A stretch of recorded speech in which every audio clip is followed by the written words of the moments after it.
Walker Hayes, everybody. Yeah!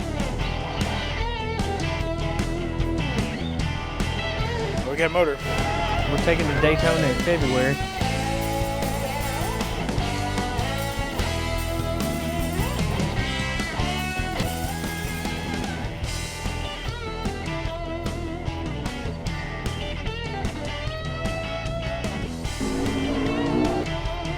All right, y'all ready? Turn the radio on, there was country music I listened to. Get ready for the finest in musical entertainment and racing on anything on wheels. Ladies and gentlemen, get in tune and start your engines because Music and Motors is now.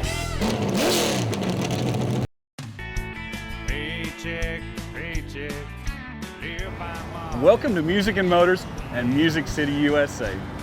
I'm Wade Hayes, and here's a little bit of what's on today's show. Its true horsepower of 1 to 600 today as songwriter Leon Venerable is down on the farm roping cattle and writing songs. We'll also have some music from Phoenix, Mendoza, and visit Baker Curb Racing, where I get some more education from Brad Baker about the safety features that are now installed in their race cars. All that and more right here on Music and Motors. This portion of Music and Motors is brought to you in part by your local Ford dealers and by your local genuine Ford parts and service dealer.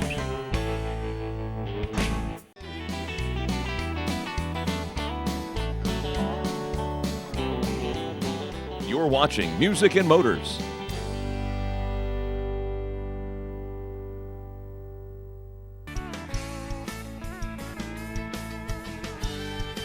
When Leon Venerable is not on the farm, he's in the studio in Nashville cutting demo songs. This week we found him doing a little rodeo and paying tribute to the racing fans. I think music and motors do relate a lot, you know, with the NASCAR fans, and then like I say, with the songwriting also. You know, we have to have fans and people that love our music. Same way with people that love NASCAR. You know, the fans love them, man. The first 4 years we were married, he and I, all we did was rodeo. We went to work during the day, and then at night we would come home, throw our horses in the trailer, and we would be off going to some roping or barrel racing or just riding our horses and everything. So he's been doing it a while. He really enjoys it, but now he's still back into the songwriting, singing aspect of it. Get the kids ready, they don't miss the bus. It's a good life, my life. Yeah. It's nice to know. Blessing to do the things you love. It's a simple life, happy life. There's treasures to hold. I've got the best life. You know, a lot of friends and family coming over as a growing up, you know, sitting around the house on a Saturday evening just playing music. And so it's just always been a part of my life. My family's always been great to support it, whether it's my dad just thinks the world of it, you know, and my mom and all my brothers and cousins and everybody's always supported me. And my wife, you know, she just really supports me and my kids. Everybody knows kind of most of my songs and stuff, you know, and I play them out a lot when we do a family reunion or whatever, or just sitting around with a lot of friends picking and stuff. So got a great fan base as far as my family and friends and stuff, and they've always backed me in what I do, and I just enjoy it, and I appreciate them and love them so much for being there for me. He's a very family man, and he's a very godly man. And so I think it's just the different aspects of what he would like to do. He eats, breathes, and sleeps music on his mind. At times he'll wake up in the middle of the night and say, I got a hit song right here, and he'll get up and go find his little notebook or either get out his phone and stick it in a little text message for him in the morning. NASCAR fans, song kind of came up with. I do have a lot of friends that watch a lot of NASCAR, and I catch a few races here and there, you know, and I love the sport. I grew up, had an old '69 Dodge Charger and ripped up and down the road in it and turned donuts, you know, and used to have one that souped up pretty good, you know, so I always liked that speed myself, and you know, we never did go around a racetrack much, but we'd go watch some races and stuff, and And I wrote that song just simply on account of the fans, we,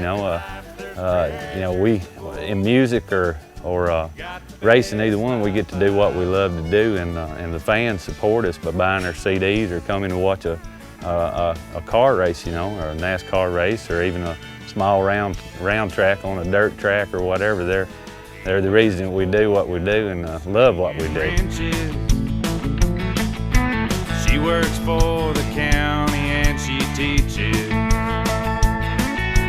Paycheck to paycheck, live by modest means, but they go down to the track to go off steam. Racing fans spend their hard-earned money, make it possible for what we love to do. Screaming, raising cane, waving their flag, number one on the track, a racing fan. Tony Stewart's a real race car driver out there right now. In the backyard, watch us on the big screen. Keep up with the points changing hands. Watching the cars take the corners. Sitting in a lawn chair getting tan.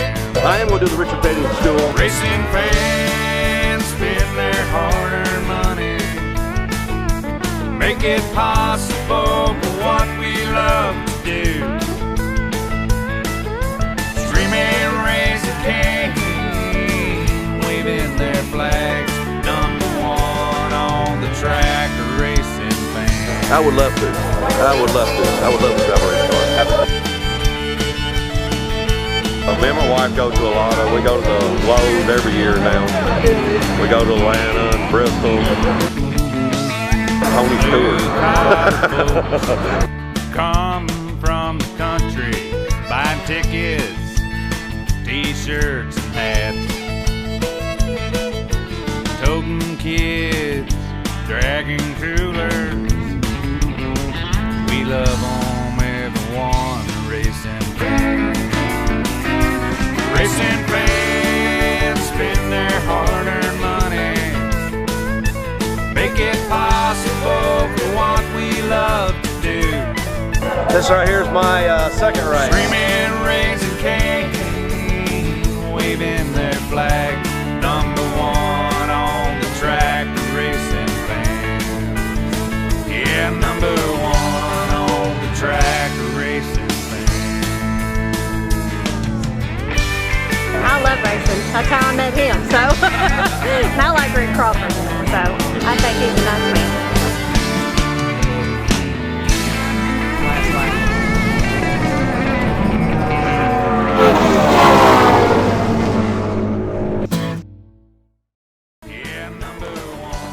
Talking about horsepower, you're watching Music and Motors on RFD TV. I'm Phoenix Mendoza, and we'll be right back.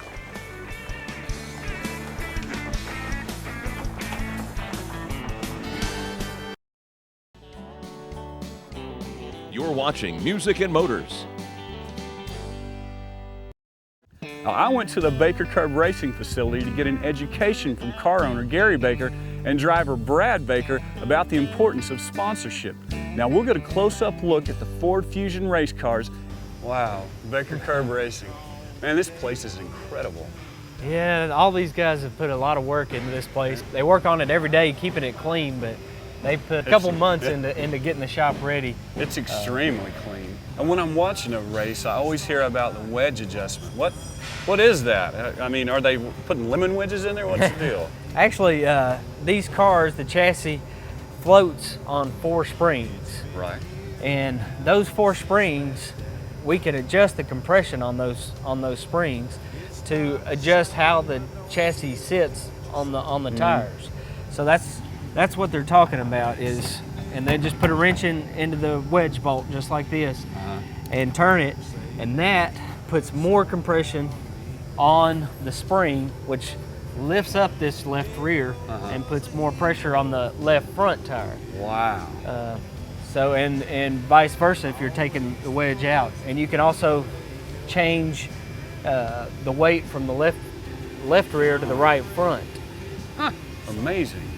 And it has a big effect on the handling of a race car, because what you're actually doing is changing the size of the contact patch between the tire and the racing surface. So there's two adjustments on this side, and what is the rear adjustment for? This is for the track bar. The track bar is what connects the axle to the frame, the chassis of the car. And the bar runs all the way from the left side to the right side of the car. And if you move that bar up, it changes how the car can roll through the corner. And so that has a large effect on handling also. Say you're pushing a little bit, you can come in and take a couple rounds out of the track bar and go right back out on the track just like that, and your car's going to handle quite a bit differently. Wow, so that's amazing. It's a very fast adjustment that teams can do in a pit stop. Actually, you'll see one of the catch cam men just stick that bolt in there real quick, and then as soon as the tire carrier places the tire on the hub, he'll reach up, spin that thing around, and go to the other side of the car just that quick. Wow, amazing. One thing I've always been curious about is how do they get fuel into these cars so quickly? It is amazing. They can get 20 gallons in these things in less than 13 seconds. And the way they do it is they have a large opening here for the large valve on the fuel can that it's gravity fed and just dumps all that fuel right in there. But the valve has to be open back here, and that's why there's a catch can man standing behind the car. The catch can man sticks the can in here, and it has a little bolt that sticks out and opens that valve. Wow. And that allows the air from the fuel tank to come out while the fuel's going in. Amazing. Let's go to work. Hey, man, if I let you play one of my guitars, would you let me drive one of your cars? I don't know. We might have to talk about that. We'll talk about it. All right, we'll talk about it. Coming up, Phoenix Mendoza uses his life experience to write a song on Music and Motors. Hey, I'm Wade Hayes, and you're watching Music and Motors. There's more music coming right up. Well, thank you. Well, thank you very much.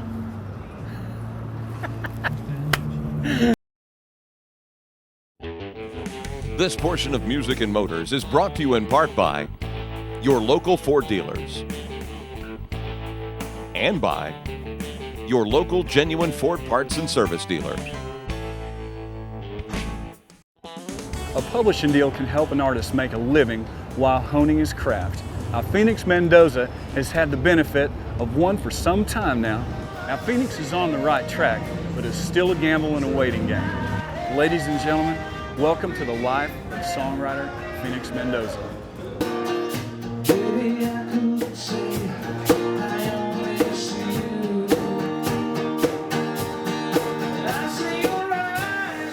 I just remember seeing him, the first play I had ever seen, and I was actually the house manager for, was The Music Man. And he was incredible in that. And that's actually how I met him, through a mutual friend, and we all used to hang out. And, I just thought he was a big dork. And I'm not gonna lie, I thought he was a big dork, but he had such an incredible personality, and he was just one of those people that you were just drawn to and you just fell in love with, because he just has so much charisma and so much passion. He's one of those people that just loves to have fun, and so you want to just be around him constantly.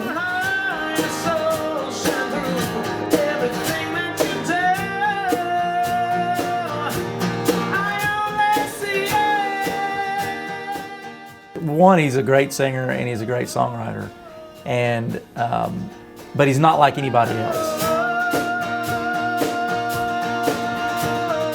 We started writing together. I brought in a friend of mine, Rick Bowles, a trained professional, to help us out.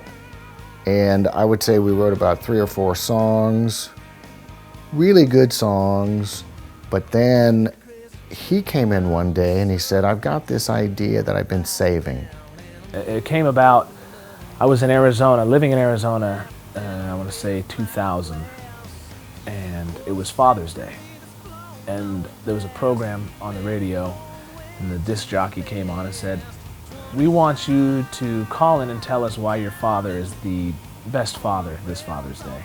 Every time he writes a song, I'm always, where did that come from? What inspired you to write that? You know, my father left when I was pretty young, and I, for some reason, realized that my mother had been the best father. Because all of it is from experience. And I had half a mind to call the radio station and say, well, this Father's Day, I think my mother is the best father. We'd been writing together for, this is our 5th, 6th, 7th song already. We had a little thing down, and he would come in and kind of noodle around. So we're thinking, okay, he's going to noodle around a little bit. Here it is. And he said, "I've been saving the song, but I want to run it by you guys." Flowers on Father's Day was not something I wanted to write with just anybody. And I grew up a huge, huge fan of Neil Diamond and James Taylor and all these different people. And my ultimate co-writing dream was to write a song with Neil Diamond. I know that's probably terrible to say, but it's true. Flowers on Father's Day, I mean, the first time I heard that, I was speechless, you know, and I was so choked up that I couldn't even say anything. I was in a writing session with Josh Leo and Rick Bowles, and you're doing that awkward dance with two legends. Josh Leo and Rick Bowles are legends in the songwriting industry, and I'm the new guy. And I'm doing the awkward dance back and forth, trying to show that I have something that can be used, that I have something that's valuable, I swear, guys. And then he launches into what would become Flowers on Father's Day, and had the music written, all the words to the verse written, and the words to the chorus written, and basically Rick and I just stopped him. He said, "What do you think?" And we went over and kind of locked the doors and said, "You're not getting out of here until we finish this song with you." Just a brilliant song.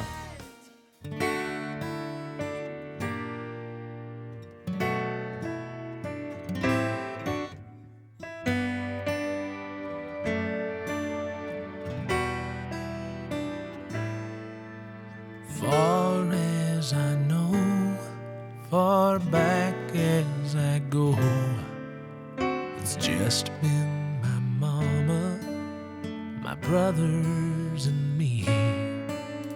She was the dad that I never had, tender and tough when she needed to be.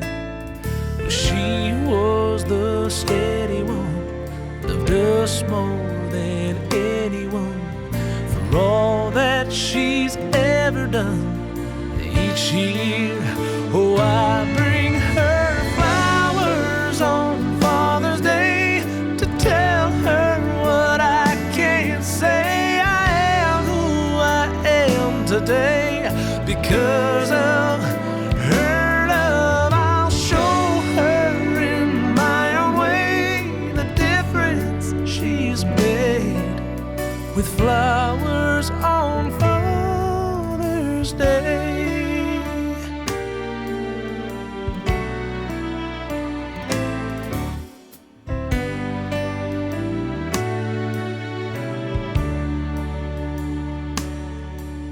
She taught me to throw, taught me to swing, taught me to drive a stick shift at 16, showed me how to cast my first fishing line.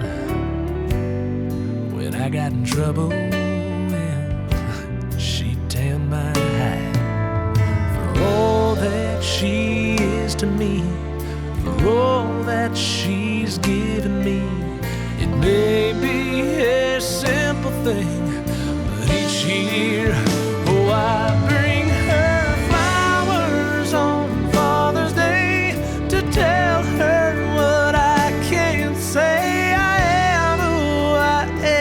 today because of her love. I'll show her in my own way the difference she's made with flowers on Father's Day.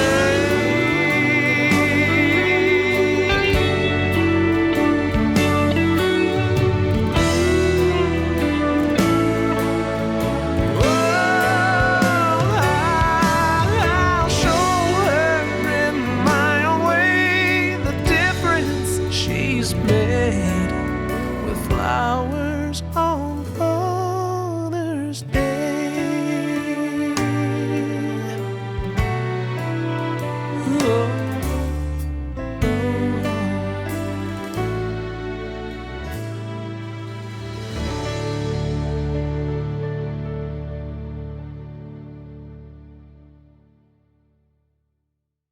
The racing team is waiting to hear about sponsorship for 2009. And even though he's hit a bump in the road, Phoenix is optimistic about his future in the music business. Thanks for watching. I'm Wade Hayes. We hope to see you here next week on Music and Motors. Gentlemen, start your engines. All right, we ready? Yeah. Venerable. Venerable. Say it 3 times real fast. He has had that cowboy hat ever since I've known him. Talking about horsepower, you're watching Music and Motors. And now I'm gonna go away. That's right in, ain't with it.